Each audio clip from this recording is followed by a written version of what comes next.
Israel ने Gaza से Lebanon की ओर घुमा दिया तोप का मुंह। 34 साल में इजराइल ने लेबनान पर सबसे बड़ा हमला किया है। करीब 500 लोगों की मौत से पूरे लेबनान में मातमी सन्नाटा छा गया है।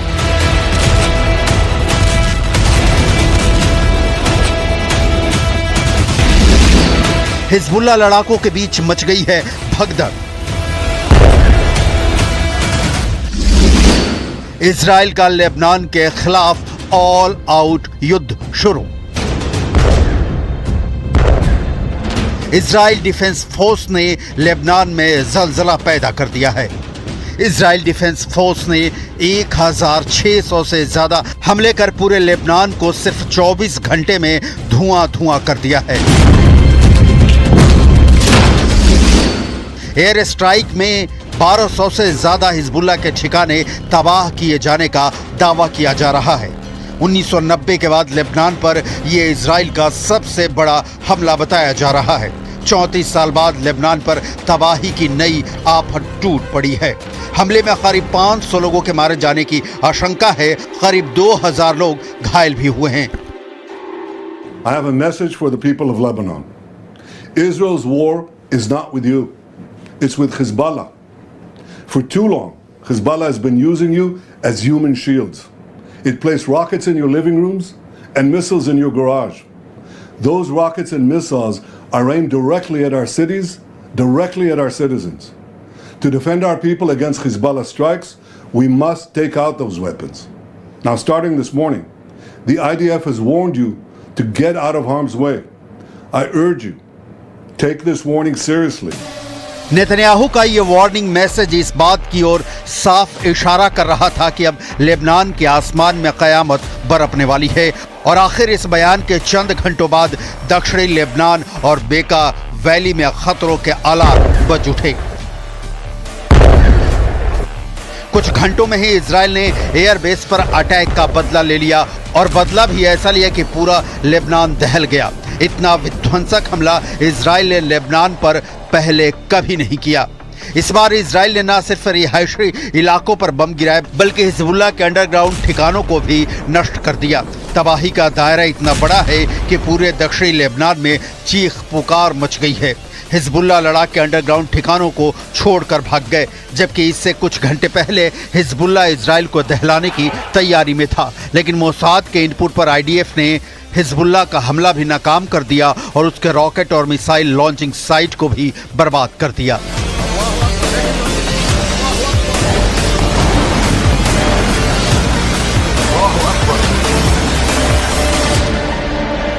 इजराइल ने 23 सितंबर की सुबह हिजबुल्लाह के उन तमाम मिसाइल लॉन्च साइटों को नष्ट कर डाला जहां से वो हमले करने वाला था।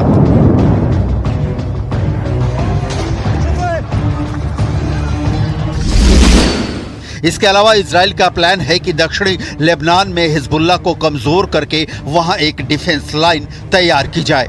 साथ ही लोगों को एक अलग इलाके में बसाया जाए जिससे वहां हिजबुल्लाह का कंट्रोल पूरी तरह खत्म किया जा सके और उत्तरी बॉर्डर पर यहूदी कॉलोनी को फिर से बसाया जा सके। इसीलिए लेबनान के नागरिकों को हमले से पहले ही हिजबुल्लाह के ठिकानों से दूर चले जाने की अपील की गई थी। गाजा के बाद इजराइल के इस नए वॉर जोन पर दुनिया की नजरें टिकी हैं।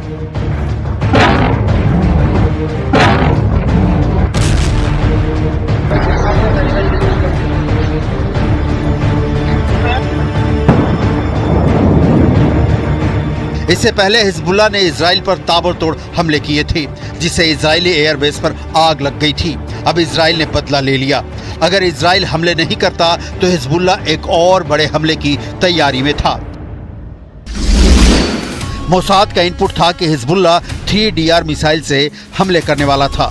3DR मिसाइल की रेंज 200 किलोमीटर है और 300 किलो विस्फोटक ले जाकर हमला करने में सक्षम है। यानी 21-22 सितंबर की रात को हमले करने के बाद 23 सितंबर की सुबह भी हिजबुल्लाह इजराइल के रिहायशी इलाकों पर हमले करके तबाही मचा देता अगर वक्त पर इजराइल ने जवाबी कार्रवाई नहीं की होती।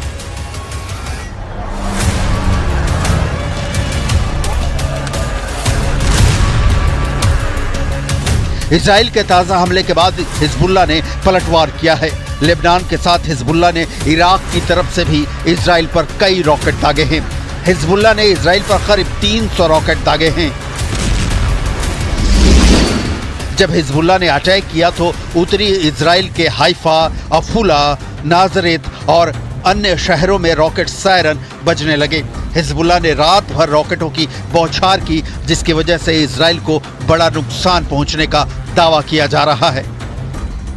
हिजबुल्लाह ने कहा कि उसने इजरायली सैन्य ठिकानों और एयरपोर्ट को निशाना बनाया है, जबकि इजराइल डिफेंस फोर्स का कहना है कि ज्यादातर रॉकेटों को एयर डिफेंस सिस्टम आयरन डोम ने नाकाम कर दिया है।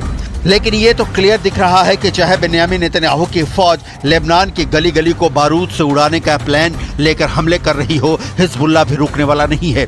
ईरान के top leader Ayatollah Ali Khamenei ने इजराइल पर निशाना साधा है। आयतुल्लाह अली खामनेई ने इजरायली हमलों को बेशर्मी बताया है। कहा कि इजराइल जवानों से नहीं बल्कि आम लोगों से लड़ रहा है। फिलिस्तीन में असली लड़ाकों को नुकसान पहुंचाने में इजराइल असमर्थ है, इसलिए वो छोटे बच्चों, अस्पताल के मरीजों और छोटे बच्चों से भरे स्कूलों पर अपना गुस्सा निकाल रहा है। Have we not learned anything from what has been happening in Gaza over the past year? We are extremely concerned about this spillover. This is not normal. This is extremely abnormal when you have people losing their eyes and when you have hospitals not able to cope with the amount of amputations that they need to carry out. Israel के Lebanon पर हमले के बाद कई देशों ने दोनों पक्षों से संयम बरतने की अपील की है।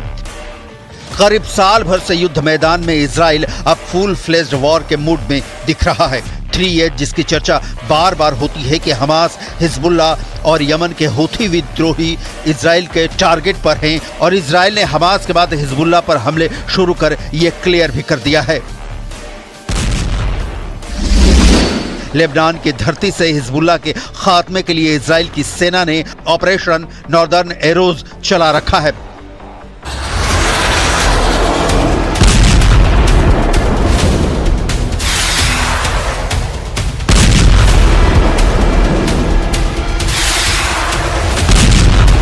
हिजबुल्लाह के ठिकानों पर हुई भयंकर बमबारी इसी ऑपरेशन का हिस्सा है।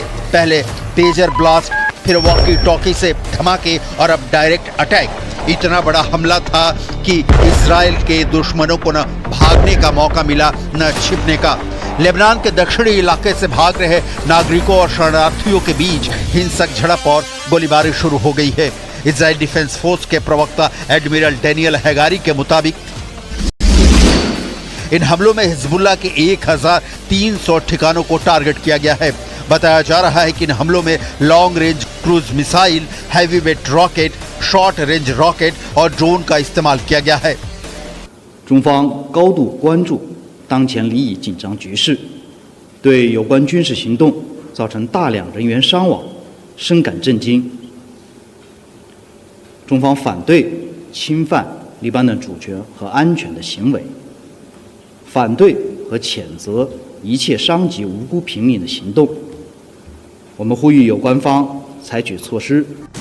दावा किया जा रहा है कि इजराइल ने इन हमलों में हिजबुल्लाह के उन ठिकानों को तबाह कर दिया है जिन ठिकानों पर हिजबुल्लाह के लड़ाकों ने इजराइल पर हमले के लिए बड़े पैमाने पर हथियार और गोला बारूद छिपा रखे थे। बेका वैली और दक्षिणी लेबनान में हुआ ये हमला इतना बड़ा है कि मारे गए लोगों का ठीक अंदाजा लगाना भी मुश्किल है। हिजबुल्लाह के खिलाफ जारी ऑपरेशन नॉर्दर्न एरोज के बीच इजराइल में भी 30 सितंबर तक इमरजेंसी लगा दी गई है, क्योंकि हिजबुल्लाह के ठिकानों पर हुए ताबड़तोड़ हमलों के बाद से हिजबुल्लाह की तरफ से भी सैकड़ों रॉकेट दागे जा रहे हैं। इजराइल ने युद्ध का दूसरा मोर्चा खोल दिया है। 11 महीने से जारी गाजा संकट का हल अभी राह देख रहा है और अब हिजबुल्लाह के खिलाफ भी युद्ध, जिसके नतीजे का कयास पूरी दुनिया के वॉर एक्सपर्ट लगा रहे हैं कि जाने क्या होगा।